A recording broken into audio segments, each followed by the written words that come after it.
The most dangerous book ever written was not lost to a fire. It was systematically deleted from the history of the West. For 2,000 years, men in gold-trimmed robes have hunted this text, fearing its contents more than they feared their own God. This is the Book of Enoch, and it is not a work of faith. It is a 7,000-year-old biological field report on humanity's true original sin. Forget the nursery rhyme about an apple and a serpent. The truth, buried in the Vatican's most restricted vaults, describes an act of forbidden genetic engineering. It details how the Watchers, celestial technicians from a higher order, descended to Earth to hijack our primitive DNA, creating a hybrid race of giants that treated our ancestors as livestock. The Council of Nicaea didn't just ban this book to protect your soul. They rebranded history as heresy to hide a secret project that is still active inside your own cells. Today, we peel back the gold leaf to reveal the cold, predatory biology of the divine. You aren't just a child of God. You are an incubator for something that is finally waking up. The systematically excised memory of the West was not a casualty of time, but of intent. For 1,700 years, an organization has worked to ensure you believe this text never existed, because it contains the literal coordinates of our obsolescence. This was not a spiritual transgression. It was a genetic hijack. The Watchers were not angels in the sense of wings and light, but extra-dimensional architects who saw our biology as primitive hardware, limited, slow, and crying out for an unauthorized upgrade. They traded forbidden science for the warmth of human skin, grafting their superior divine software onto our fragile carbon-based code. The result of this genetic hijack was the Nephilim. They were things that should not have been, biological anomalies with the intellect of stars and the appetites of beasts. These hybrid kings built civilizations of ivory and obsidian on the backs of men, poisoning the human timeline before it had even truly begun. To the universe, they were evolutionary dead ends, sterile and starving for power. To our ancestors, they were gods. The secret the ancient texts try to scream through the censors is that the gods were not creators. They were colonizers who calculated their own downfall, knowing that once their code was written into our blood, it could never be fully erased. By the time the Watchers had finished their, quote, upgrade, the Earth had become a slaughterhouse of hyper-intelligent predators. The ancient texts call the response a judgment. In reality, it was a sterilization. The Great Flood was a targeted geological weapon, a hard reset. When the creators realized their genetic experiment had mutated into an unstoppable psychic infection, they triggered the deluge to scrub the surface of the planet.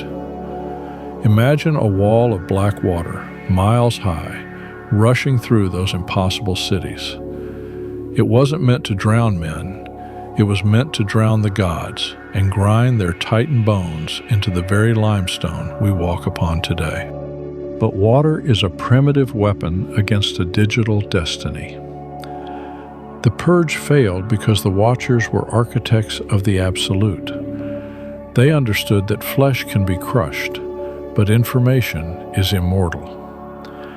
In the final hours before the sky opened, they performed a masterstroke of biological subversion. They hid their children in the one place no purge could reach, the non-coding regions of the human genome. Modern science calls this junk DNA.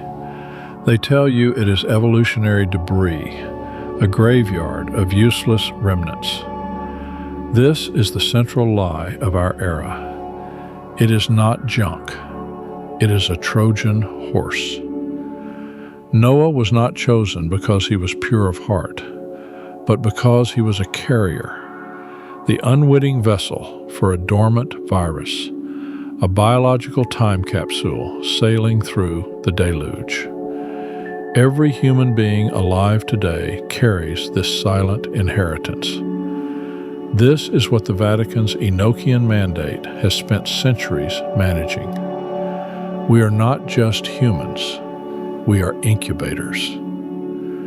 The 7,000-year countdown is an internal chemical process, waiting for the celestial frequency that will turn the junk back into God flesh. The Church was built not to save souls, but to manage this incubation. To understand our current peril, look to 325 AD. The Council of Nicaea was a corporate merger where the Book of Enoch, then the most popular text of the early Church, was excised because it carried a lethal infection. It suggested that evil was not a choice made by a woman in a garden, but a biological war crime. If the people believed they were collateral damage in a lab experiment, the doctrine of original sin would evaporate, and with it, the Church's primary lever of control. The bishops rebranded history as apocrypha, hidden, forbidden things, and watched the ash of the original field reports rise into the Roman sky. For 16 centuries, this was a silent vigil of shadows. But in July of 1947, in the scorched dirt of New Mexico, the reality of the Enochian texts manifested in physical form. When the silver craft fractured at Roswell, the Vatican didn't see aliens. They saw the return of the technicians. Intelligence couriers were dispatched from Rome carrying the unredacted scrolls of Enoch, the technical manuals they had hidden since Nicaea. The beings in the wreckage possessed the exact biological markers described in the forbidden texts, high-density bone structures, and a genetic signature that hummed at frequencies humans could not hear. The Church's role shifted overnight. They were no longer the custodians of salvation, but the terrestrial liaison for a returning empire. This led to the Baal Chimera Accord, a shadow treaty struck between the American military-industrial complex, the Holy See, and the Watchers. The terms were devastating. The Watchers granted the West the keys to physics, integrated circuits and fiber optics, in exchange for absolute secrecy and unrestricted access to the human genome. The Majestic Agency was birthed to manage this transaction, recognizing that humanity was no longer a sovereign race, but a laboratory.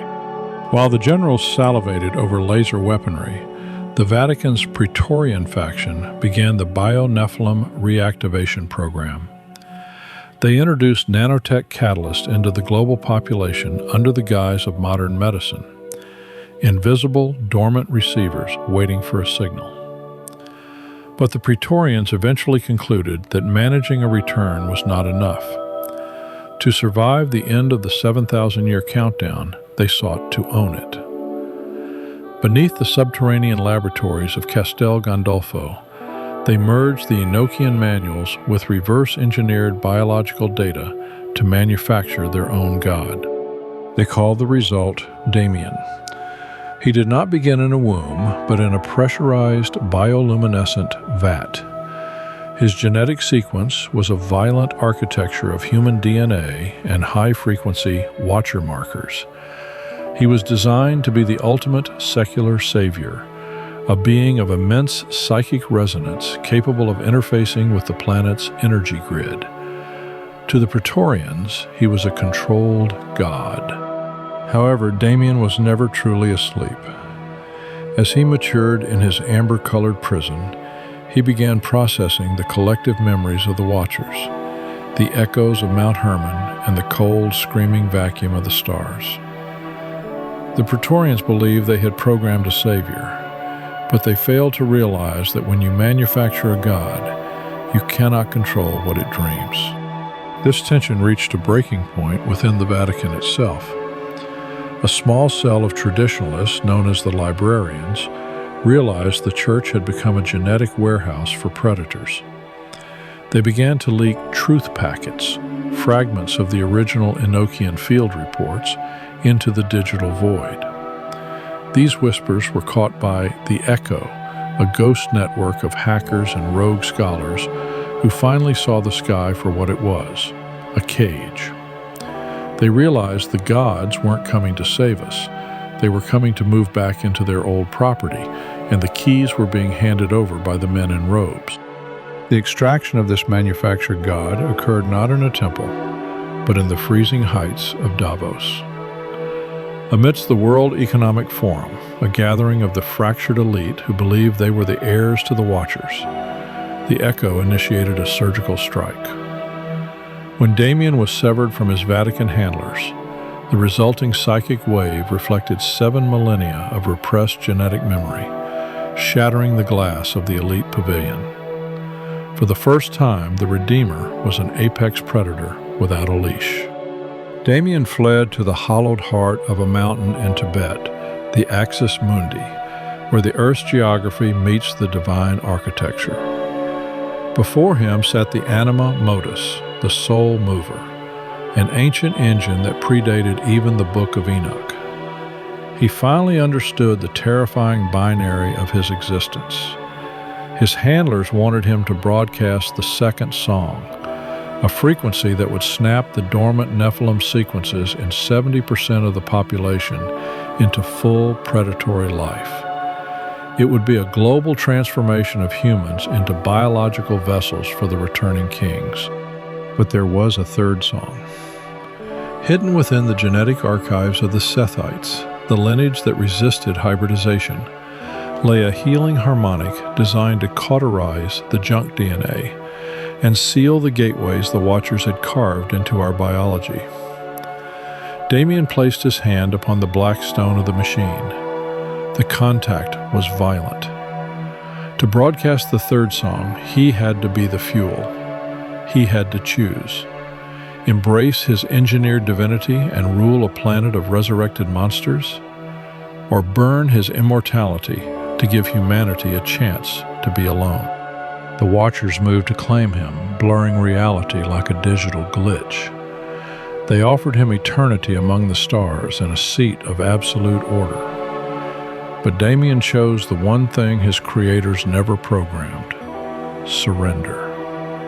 He merged with the Anima Modus, his physical form dissolving into threads of white luminescence. He translated himself into a global broadcast, a frequency that bypassed the ear and spoke directly to the marrow. For the Watchers, the frequency was a recursive prison. For humanity, it was a moment of total, terrifying clarity that stripped away the indoctrination of eons. Damien's individual self vanished into the light, shattering the cycle of control by refusing to be the god they built. The resonance of the third song arrived as a silence so absolute it made the world jump. The gears of the Anima Modus finally rested. Damien is gone. The manufactured savior chose to burn out, and in doing so, he incinerated the Enochian Mandate. Deep within the Vatican's secret archives, the ink on the original field reports is fading. The genetic anchors have snapped. The Trojan horse carried through the line of Noah has been neutralized.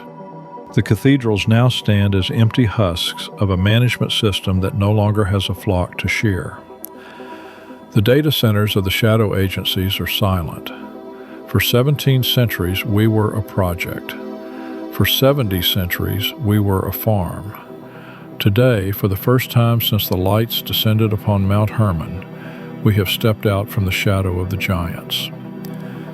The masters are locked in the hubris of their own awareness, and the world they left behind is scarred, bleeding, and utterly, terrifyingly free. The seal is broken. The history they deleted is finally ours to write. Now that the gods are gone, what will you become?